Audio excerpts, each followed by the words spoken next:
Ariel, and I'm here today with Skully Designs for our 365-day project. Today, I thought we'd go green and save some money in our pocketbooks as well by making some insulated lunch bags so we can bring our lunches to work or wherever we go and save a penny or two. Let's see what we'll need for this project. First, you're going to need 3/8 of a yard of each fabric. Now, oilcloth works great. My local fabric store didn't have any. Not real oilcloth, but they did have this oilcloth like topping with the fabric on the back, like tablecloth material. So I opted for that. You need 2 different fabrics. Now if you want to coordinate them the same, but you'll need 3/8 of each. And then you'll need some Insulated. Insulate's a name brand, and it's a lining that we will put in between our layers of fabric, and this will help keep our lunches insulated. You will also need, as I pull some of our materials over here, batting spray is what I use to help me keep the layers together. You can also get clips, or I will also be using paper clips instead of regular needles, because this fabric and oilcloth will tend to leave holes if you use regular pins. I don't have any wonder clips and such, so I'm just going to use paper clips and my batting spray. You will need scissors and some pinking shears to give it a nice decorative edge. You can also use a rotary blade with a decorative edge if you have one available. You will also need your regular rotary blade to cut your fabrics along with your mat. Now, you don't have to use a rotary blade if you don't want to cut your fabrics. I think it's easier for me than scissors to keep a straight line. So your mat, your ruler, and your rotary blade would be what I'd suggest to cut your fabrics. But by all means, if you don't have these, use your regular scissors. You also need some strap. This is webbing you can find in the notions department where you'd find ribbons and such. Mine is 1 inch long, and I've just got a 9-inch piece here. In addition, we'll be needing some Velcro. And as I stated before, I use paper clips to keep my fabrics together and straight without putting holes in them, or whatever clips you have. I also have, I don't know where it went. I also have a rounded edge lid cover that I use. Now some of you may have the rulers that are rounded at the edge. I'm not so fortunate. So instead, I use a rounded lid plastic container cover, and I use that rounded edge to help me during our project. So that being said, let's get started. I found my rounded lid, yay! So I just use this edge when I want to round corners later on in our project. And also, I had accidentally said 1 inch long, 1 inch wide on your webbing strap, and 9 inches long. I do apologize. I would also mention that you may want to get some fray check. Now, I thought I had some, but I couldn't find mine, so for right now I'm not going to use it. But fray check will help your final project, the edges, especially when we start to cut corners, from fraying. So, alright, I got that all covered, I think. Hopefully I didn't miss anything else. We're going to go ahead and cut our fabric. I've already cut mine. So what you're going to want first are 2 pieces of each fabric measuring 12 by 15. So 12 inches by 15 inches. You want 2 of each. So I have my red, 2 of my blue, and 2 of my Insulated. And then you're going to want 1 of each measuring 5.5 inches by 8 inches. So I have 1 each of those. And I used my ruler and rotary cutter because it made it much simpler to do.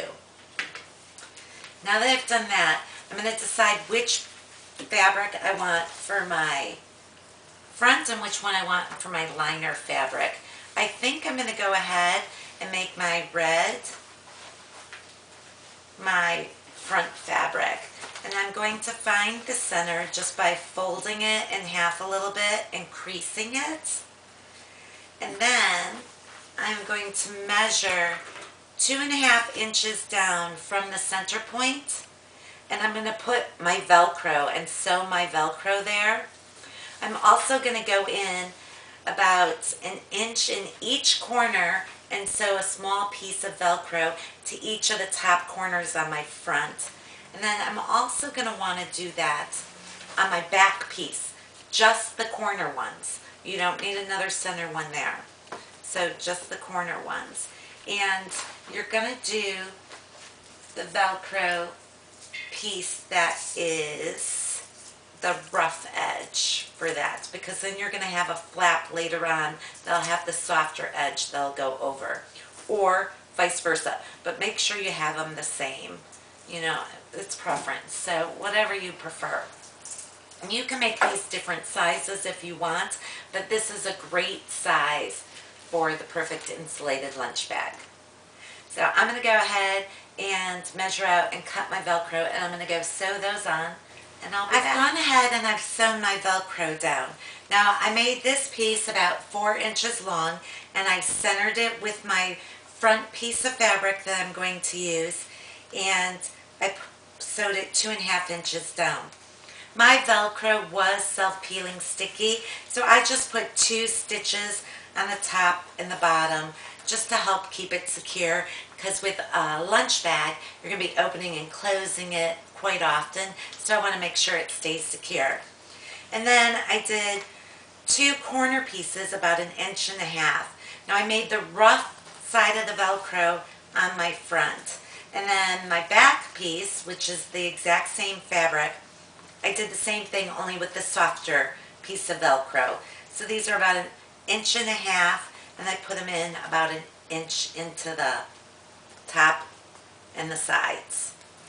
So next, we're going to layer our fabrics and prepare them for sewing. I also might want to note, I had some tension issues and bobbin issues while I was sewing, so my thread got all botched up on the back.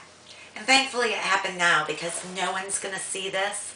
So sometimes it's okay to make mistakes or let your sewing machine mess up. As long as nobody can see it, nobody needs to know. So I'm going to layer this. This is my back piece.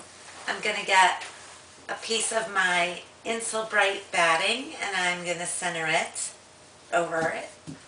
And then my inside liner fabric. So it gets kind of thick, and we're going to do that with both pieces. So I have my front piece, my liner piece, my batting liner, and then my actual inside liner piece. And we're going to end up putting these all together, so it's going to get really thick. If you're lucky, you have a nice roller foot for your sewing machine to help do that. I am not. And I don't have clips, so I have paper clips. But we'll make this easier and stop this, since it's kind of slippery, stop it from sliding, is our batting spray. So I'm going to take these apart again to show you.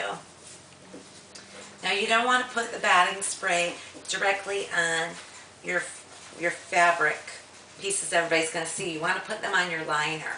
So I'm just going to shake this, and I'm going to do about 12 inches up, and I'm going to spray it over. And now this is safe for your fabrics. It's non-acidic. Won't cause any damage or discoloration.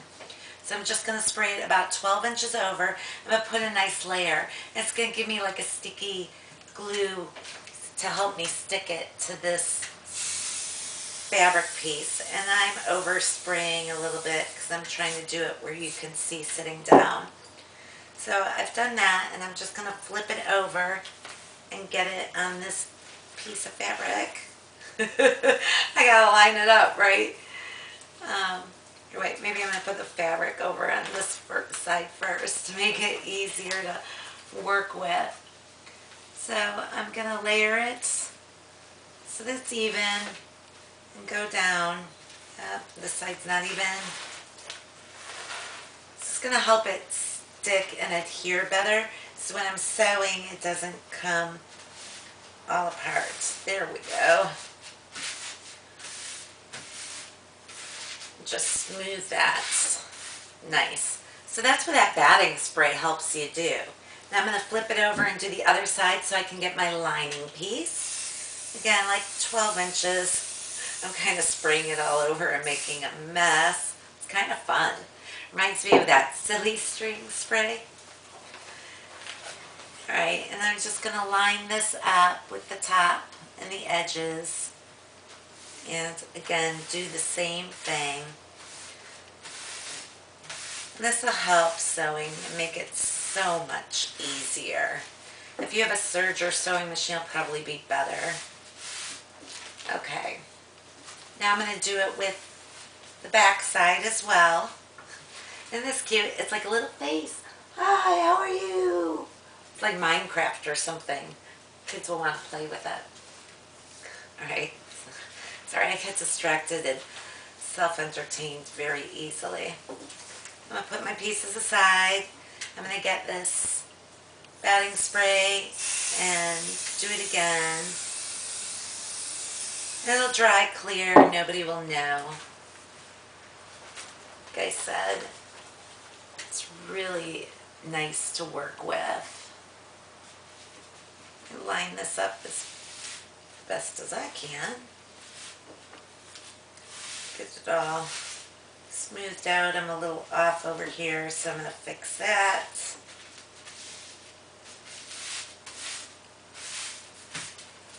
Voila. Flip it over. I got my piece off a little bit. So I'm going to actually fix it down here. If I need to, I can just pull it up and respray. But I think that's good enough. No, maybe not. Okay, and I'm going to spray this side. Woo! Fun, fun. And line this piece up. I know what it is with me in straight lines. I want to do everything a little bit on a diagonal. Okay. So it makes it come across a lot thinner too. Then what I'm going to do, this is my back side with my soft corners. I'll put that down. I am not using batting spray on the fabric for these two because I don't want it sticking. I am going to take my front piece and I'm going to put it over. So you have coordinating on both sides, front and back. I am then going to use my paper clips because I don't want to make holes. If you have sewing clips, you're even better. And I am going to go around and just kind of clip this together so that I can sew it. Kind of see. I'm going to go all the way around the side, along the bottom, and then back up the other side. I'm going to leave the top open. I'm going to sew a 1/2 inch seam along each because then we're going to trim with our pinking shears to give it a prettier decorative edge. I am hoping that all of my issues with my sewing machine and my tension are fixed now so that it doesn't crumple up the thread on me. So I'll keep my fingers crossed for that. I'm going to sew this up and I'll be back.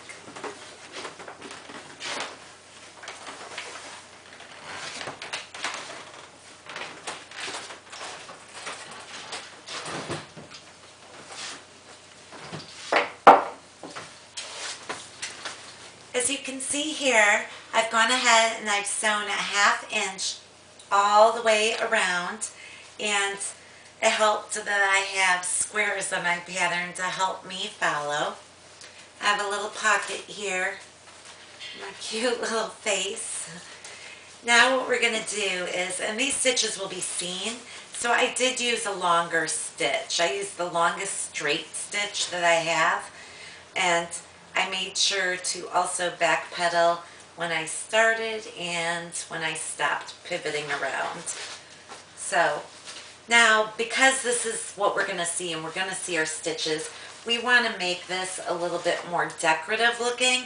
So I'm going to take my pinking shears, because I don't have a rotary cutter with a decorative edge, and which would actually be better, because then you'd just be able to line up your ruler and go straight across with it.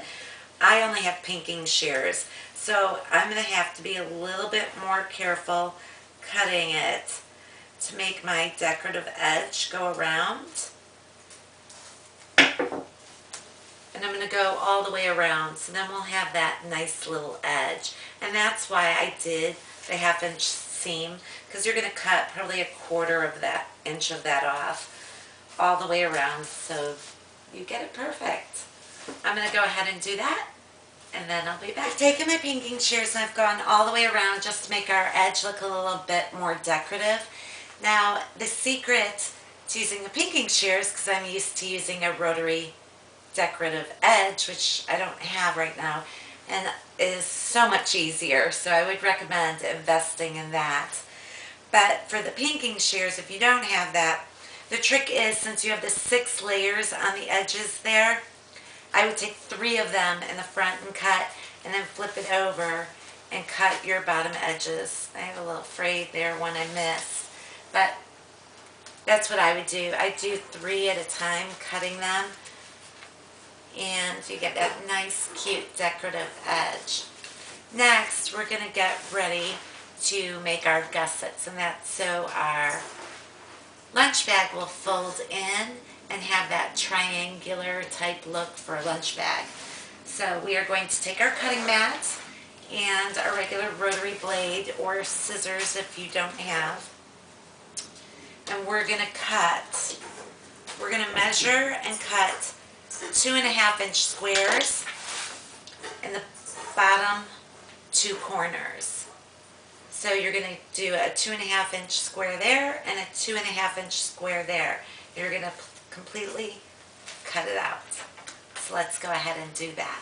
I've gone ahead and I've cut my corner squares out 2.5 inches, as you can see here. Now what I'm going to do is open this up, and I'm going to flatten those so that the seams meet up with one another. And I'm going to use my paper clips and hold them together like such, giving me a corner. And I'm going to do the same to the other side. So match those seams up, get it nice and flat there.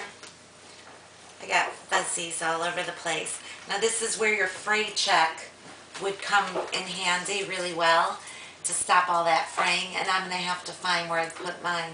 But fray check is just like a liquid you use with sewing, and you just dab some on there, and it'll stop those loose threads, and especially the batting that's inside here, from fraying and getting all over the place. So it would help to know where I put mine, but I don't know where I put it. Okay. So as you see here, we're going to have that, we now have that lunchbox shape, where these will then be able to tuck in on the sides there. So, before we get ahead of ourselves, we're going to take that edge and we're just going to sew 1/2 inch seam straight across, and again on the other side 1/2 inch straight across. And then we're going to do with our decorative edge rotary blade or our pinking shears, we're going to cut that 1/4 inch decorative seam again, so it looks all pretty.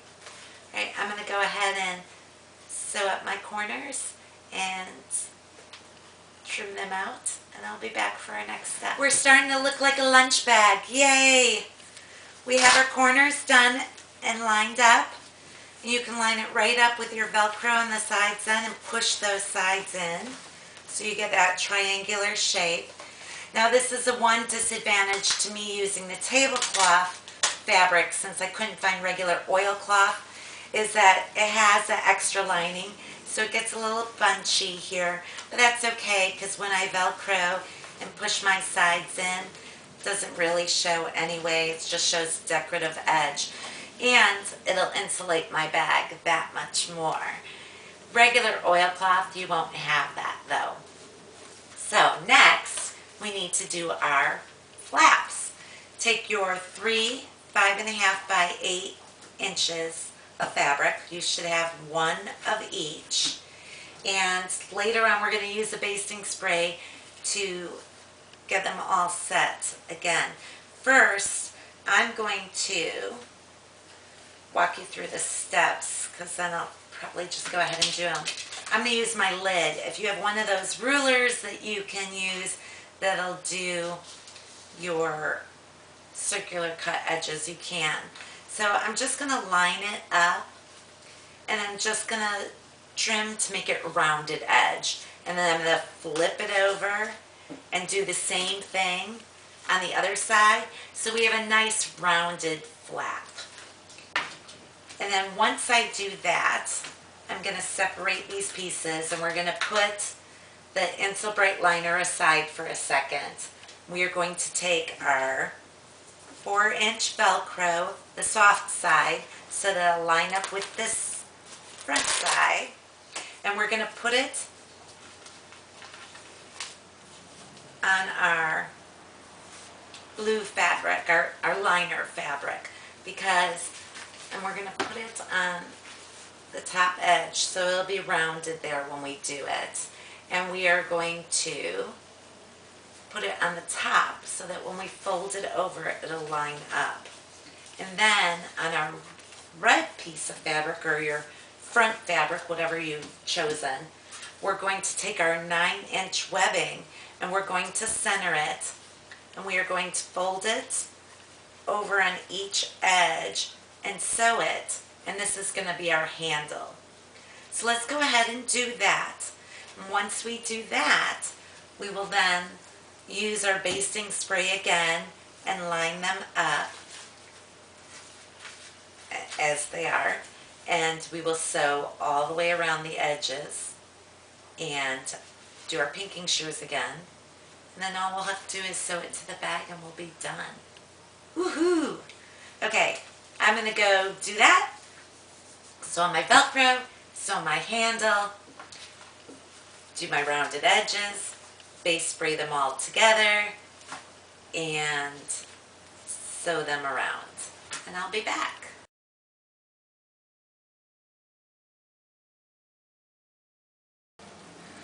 Alright, I stuck on my Velcro and I sewed it 1.5 inches from the rounded edge that we had made and centered. And then I did that on the blue piece, which is my inside liner piece. And then on my right side piece, the side that everybody's going to see, I did my handle. What I should have done was sew my handle on afterwards. You definitely want to sew your Velcro on first. And it's a soft side, so they'll connect to your, you'll see you do it on the liner side, so when it flips over, it's going to connect to your rough side. The handle though, I should have waited until I sewn all the pieces together and trimmed it with my pinking shears, but I got ahead of myself and I sewed it first. So then I went to cut it and it's sticking out a little, but that's alright, it still works. That I did, again, 9 inches, and I centered it. And to center it, I just folded my red piece of fabric, or my outside fabric, into 4s to find that center point, and I put it across. So it's really easy. And then of course sewed around and then did the trimmed edges. Like I said, I should have sewn around and did the trim edges and put the handle on last, but I didn't. One more step and we're done. So now all we're going to do is we're going to put this your two inside lining pieces are facing one another, and you're going to center it and sew that across. And then once you sew that across, your insulated lunch bag will be done. So let me go ahead and sew that in, and we'll be back with our finished product. And here we are done. We went ahead and we sewed our Velcro, we sewed our handle, we sewed our flap on. Now, when sewing your flap on, and trust me, some of us have learned the hard way, you need to always make sure that you're sewing the flap down with the insides facing on the opposite side of the front with the Velcro. Because if you do it on the other side and sew it, you're messed up, because then you have to redo the whole thing, because this fabric is not forgiving at all. So sew your flap on the outside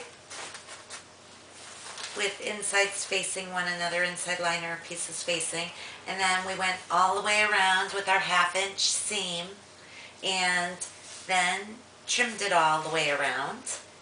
And now we are matching up our Velcro pieces, putting it together, putting our lunch in there, and voila, we're ready to go. It's a great project, keeps you green and saves you money. Thanks for tuning in today with Skully Designs and our 365-day project. We hope you'll join us again tomorrow. Please subscribe to our channel and check us out on Facebook.